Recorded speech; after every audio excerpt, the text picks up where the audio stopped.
Bonjour à tous, aujourd'hui nouvelle vidéo, on est avec toi. Ouais. Comment tu t'appelles? Jill. Et aujourd'hui on est parti pour faire un studio un peu particulier. L'émission Bento qui sera sur ma chaîne Twitch, une fois par mois. Effectivement, c'est une émission sur La culture asiatique plutôt. culture asiatique, ouais, Plus globalement, ouais. Donc on est parti pour ce petit setup de construction. Let's go! Jill a fait appel à moi pour imaginer un projet de réaménagement intérieur. Dans ce projet, il y avait quelque chose d'assez spécifique, c'était ces portes de garage. Elles ont une certaine dimension dans l'espace, elles sont quand même conséquentes. C'est donc elles que je vais utiliser pour donner la proportion de la pièce. C'est elle qui va être l'élément perturbateur de la pièce qui va harmoniser tout l'ensemble. Dans ce projet, on a également une dent creuse au niveau du mur. En fait, il y a un escalier qui passe derrière et du coup, on a ce vide qui est déporté. Dans ce projet, on n'a également aucun revêtement. Les murs, ils sont ni enduits, ni isolés. On va donc, dans un premier temps, préparer la pièce. Voici une conception 3D du projet de Jill.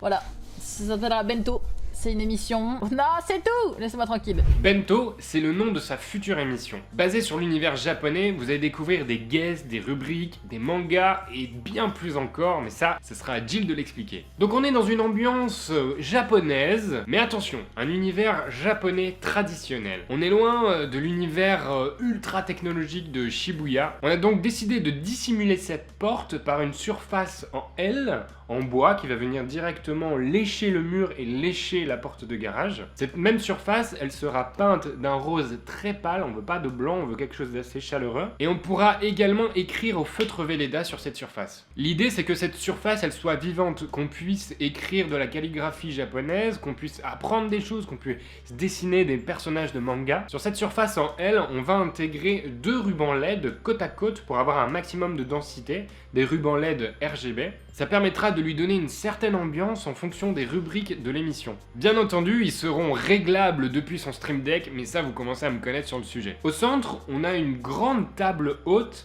un peu dans l'ambiance des izakaya japonais. En fait, ce sont des endroits où les gens se réunissent, ils discutent, un peu à la manière d'un bar à vin en France ou d'un pub en Irlande. Ça va permettre de créer une relation plus proche entre les gens et de créer ce côté humain qu'on a perdu en 2020. On est loin d'une ambiance canapé, Ikea classique. On a essayé de révolutionner un petit peu le plateau télé. À droite, on a ces casiers de bois dont la première utilité est visuelle. On a un côté beaucoup plus dynamique par rapport aux pans qui viennent sur le côté. Donc on a ce pétillant qui vient sur le côté. Et ça sert également d'acoustique. On a vu dans le projet de l'AQC que les trames de bois permettent de créer un piège à son. Donc on a une double utilité sur ce casier. Quant à la région, on a décidé de l'intégrer sous l'escalier. Ça permet de gagner de l'espace et vu que la personne est tout le temps assise, elle n'a pas besoin d'une hauteur sous plafond suffisamment importante. Donc c'est parfait. Au niveau du revêtement de sol, on va bien entendu le protéger avec un pare-vapeur. On va intégrer une mousse polyuréthane pour isoler du froid. Et on va finir avec une dernière couche, le tatami, pour avoir ce petit côté acoustique pour que la pièce soit vraiment optimale. Et bien voilà, ça y est, on est dans la future pièce de stream de l'émission Bento de Jill. La pièce a quand même vachement évolué. Vous pouvez voir que les photos d'avant, c'était pas du tout ça, hein. Il y avait pas mal de trous, il y avait pas mal de défauts. Là, je vais vous faire un petit tour du propriétaire avant de refaire un peu de peinture juste au-dessus. On a isolé le sol thermiquement parce que c'était juste une dalle béton. On a également mis un revêtement type jonc de mer pour un effet un peu tatami. Ici, le mur gris a été également isolé, plus une couche de placo pour avoir un effet bien lisse. Et là-bas, c'est l'ancienne porte de garage qui a été totalement effacée. Donc il y a une couche d'isolant qui est derrière, de la laine de roche, et on a également une couche de placo avec des rails, etc. Et en gros, le L, hop, si vous avez vu les 3D en début de vidéo, va venir là. Et maintenant, je vais protéger le sol, les 4 côtés, on va faire les réchampis, et puis on se retrouve juste après. Alors en fait, petite mise à jour, puisque ça fait un moment que je suis en train de peindre. Voilà, ça doit faire 3 heures, 4 heures. En fait, c'est super long. Pourquoi c'est super long? Parce que c'est un plafond en nouille. Il y a plein de petites fibres, ce qui fait que quand je peins avec le rouleau, et hop, ça fait des points blancs, parce que forcément, le mur était blanc avant. Du coup, je m'amuse à faire ça. Partout. C'est méga lent. Prochaine update la semaine prochaine quand j'aurai fini quoi. Ça y est, la peinture du haut est terminée, ça a été une véritable galère, mais c'est bon, c'est fait. La suite du programme, on va s'occuper des montants qui sont là. Regardez-moi cette qualité de bois. Du vrai chêne, hein. Du chêne de bois quoi. On va monter toute cette structure, tac tac tac. Je vais recouper un peu parce qu'on est un petit peu juste. Et après, une fois que toute cette structure est là, on va peindre à l'intérieur pour avoir un effet peinture Velleda, pour pouvoir dessiner autour du logo. Et Lolo est avec moi. Voilà, le meilleur électricien de France, c'est lui. Je me débrouille. Allez, let's go.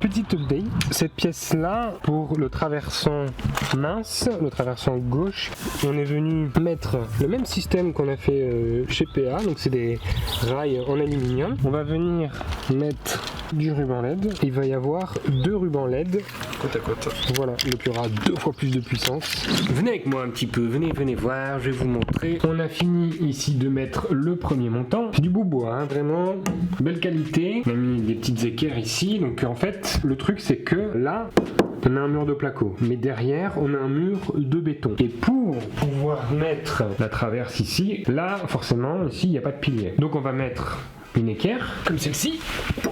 Hop. Voilà, des bonnes grosses équerres qu'on va venir fixer dans le mur, non pas placo mais dans le mur béton. J'ai acheté ce type de cheville, hein, clairement on va passer à travers le placo plus le mur de béton. Là ce que je vais faire c'est que je vais percer ici les trous déjà présents pour pouvoir mettre ma vis tranquillement. Du coup j'ai une petite astuce à vous conseiller. Premièrement, prenez une mèche plus petite. Ça c'est la mèche que je veux au final. Mais si je commence avec ça, je vais mettre 3 quarts d'heure et je vais fatiguer la mèche, je vais fatiguer le moteur. Donc on commence toujours par une mèche plus petite.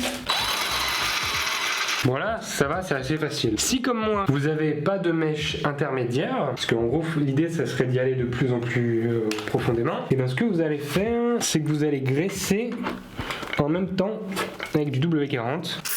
Ça va aller beaucoup plus facilement.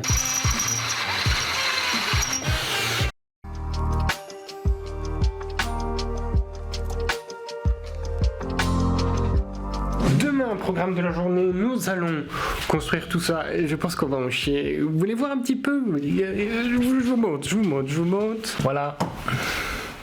Il y a 2 caisses comme ça. 2 caisses. Ça va être sympa, hein? Eh bien, nous allons prendre notre temps. L'ébéniste m'a dit, il y en a pour 2 heures, à 2. Mais je suis moyennement convaincu parce que déjà, il connaît le projet, donc c'est lui qui l'a créé. Nous, on le connaît pas, on n'est pas ébéniste, donc j'ai prévu la journée. Ça serait bien qu'on le fasse en une matinée, mais à voir. Et en plus, je vais vous montrer les lanternes faites par un japonais au Japon qui viennent du Japon. True story, hein? Regardez-moi ça. Ça, c'est pas écrit en mandarin, c'est écrit en japonais. Et regardez, il y a même des instructions ici, c'est écrit en japonais. Il faut qu'ils se détendent un peu, mais ils sont trop beaux, ça rend trop bien la caméra. On va les laisser pendouiller toute la nuit, comme ça, ils seront tout détendus demain matin. Ils sont un peu stressés, quoi, ils vont faire le voyage. Allez, à demain! Là maintenant on va s'attaquer au gros du projet, la structure. Venez avec moi, je vous montre. Et là ça va être une partie de plaisir. Du coup on est en train de tout prépositionner pour faire les assemblages. Et en gros je vais vous expliquer l'assemblage parce que c'est hyper intéressant. En gros on a ça qui est le tasseau ici à l'arrière. Et en gros il va venir s'imbriquer dedans. Voilà. Regardez-moi ce travail de qualité. Et du coup on vient faire un assemblage ici. Tac. Et ça c'est propre. Et après on vient avec ça ici directement dans le trou. Et après pareil à l'arrière. Donc en fait on a le bâton qui ressort de l'autre côté. Et on va venir directement derrière faire la finition pour que ce soit propre. C'est un assemblage japonais, hein. Avec la plat. Ouais c'est ça, ouais. Voilà, c'est pas du Ikea monsieur. Comme vous avez pu le constater, on a fini de monter la structure, du moins les pans, les montants et les traversants. Lolo est en train de mettre un petit peu de colle, mais en tout cas, ça a été très facile. Je croyais qu'on allait grave galérer et au final, bon, j'ai peut-être parlé un peu vite, il reste encore tous les petits blocs à mettre, mais on va voir ce que ça donne. Mais en tout cas, je suis trop excité, c'est trop bien. Ah, ça commence à prendre forme.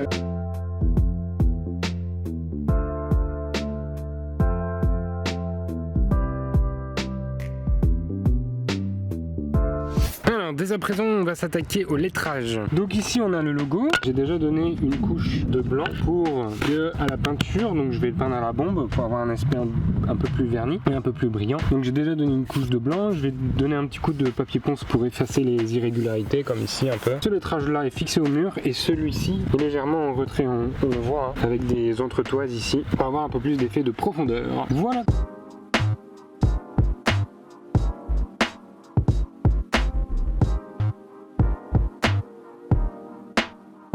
Monsieur Lolo est en train de trafiquer le disjoncteur pour ne plus payer EDF. C'est ce que tu m'as dit. Explique-nous. Je vais mettre directement ça ici. Et qu'est-ce que c'est ça? Un transformateur pour les LED. Et à quoi ça sert? C'est pour faire du 230 et sortir la tension qu'il faut pour les LED et pour tout le système. Ok, donc c'est une alimentation quelque part. C'est ça qui baisse comme un chargeur de téléphone. On le branche sur une prise. Sauf que là, pour faire plus beau et pour éviter de mettre une prise, j'ai raccordé sur ces deux prises directement l'alimentation de ça, avec un interrupteur ici pour éteindre ou allumer propre tout le matériel. Donc ça va alimenter tout le réseau électrique? Toutes les LED là. Toutes les LED, juste les LED et pas ici? Non. D'accord, parce Alors, qu'ici on a d'autres lampes qui sont là-bas. C'est ça, on va les reprendre sur la prise là-bas avec un petit boîtier pour de prise connectée. Comme ça, on envoie le jus ou non. Et après, on mettra 3 variateurs qui sont juste là pour pouvoir régler la luminosité des différents luminaires. Très bien, fais un pouce. Petite mise à jour, Lolo est en train de fixer les petits lampions et t'as aussi fait les petites réglettes qui sont en train d'être positionnées ici proprement. On va avoir 3 variateurs, tac tac tac, pour gérer la lumière du haut, la variation des loupiottes et les lumières aussi du bas. Quant à ma partie, je suis en train de faire les mélanges chimiques. On va avoir ce mur là et ce mur là qui seront vélédables. Je sais pas si ça se dit, mais en gros on pourra écrire au feutre Velleda et ça sera effaçable. Et en gros donc je suis en train de faire des petits mélanges un peu chimiques pour pouvoir faire ça. Je vais rajouter un peu de pigment rose pour le teindre et puis let's go. C'est parti hein.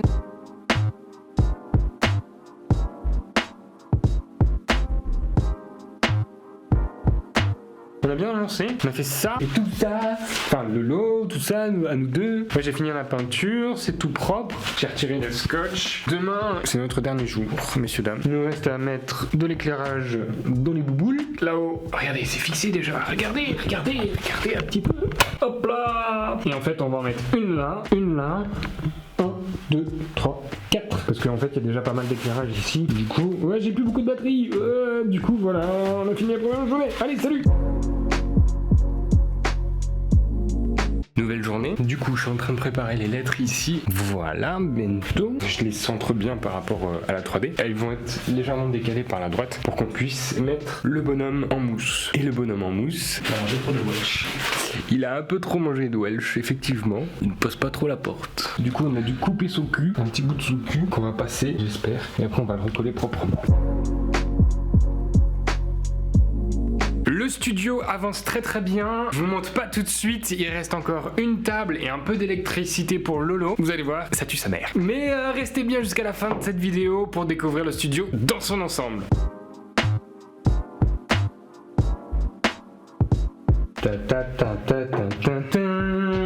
Regardez-moi ce travail. Ouais, c'est pas très bon.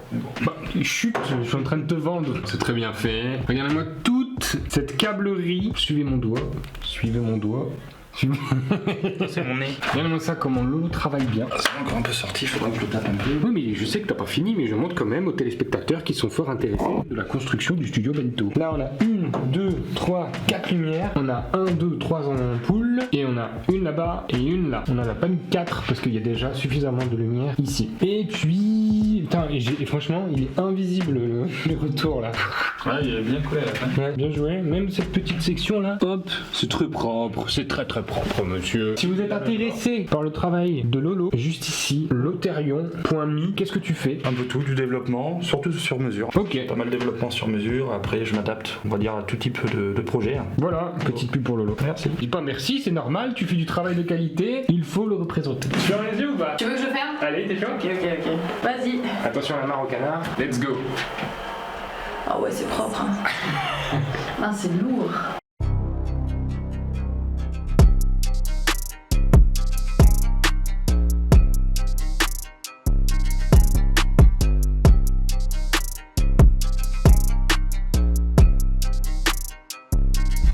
Ah, c'est propre. putain, en plus il va jusqu'au bout. Ouais. Trop bien. Franchement, c'est super bien. Et du coup, c'est la fameuse peinture Velleda. Ouais, j'ai pas de feu de Velleda, mais il faut qu'on J'en essaye. achèterai. Putain, c'est lourd en vrai. Tu peux toucher la matière ici, donc c'est un peu plus rosé. Là on a mis des LED rouges et en fait c'est un petit peu plus rosé. Hein. C'est un peu cerisier japonais. Oui, mais c'est très bien. Franchement, c'est trop propre. Et ça paraît Et- encore plus large et plus Ouais. épuré que Et regarde, tu peux régler l'intensité.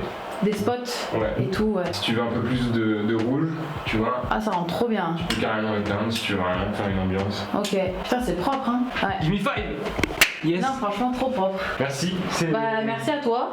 Merci à la personne derrière la caméra aussi. Lolo. Ça fait plaisir. Même nous, on a adoré. Enfin, franchement, c'était Ouais. c'était assez Même ça, facile. c'était pas si compliqué que ça du coup. Non. Franchement, ce qui était plus dur, c'était ça. À poser. Ouais. Merci d'avoir regardé cette vidéo jusqu'au bout. Merci à Jill Et merci à toi. de nous avoir confié ce studio. Yep. N'hésitez pas à taguer d'autres youtubeurs ou d'autres streamers si vous êtes intéressés ou si vous connaissez des gens qui sont intéressés, ça fait plaisir. On se retrouve dans une prochaine vidéo. C'était Simon. Ciao.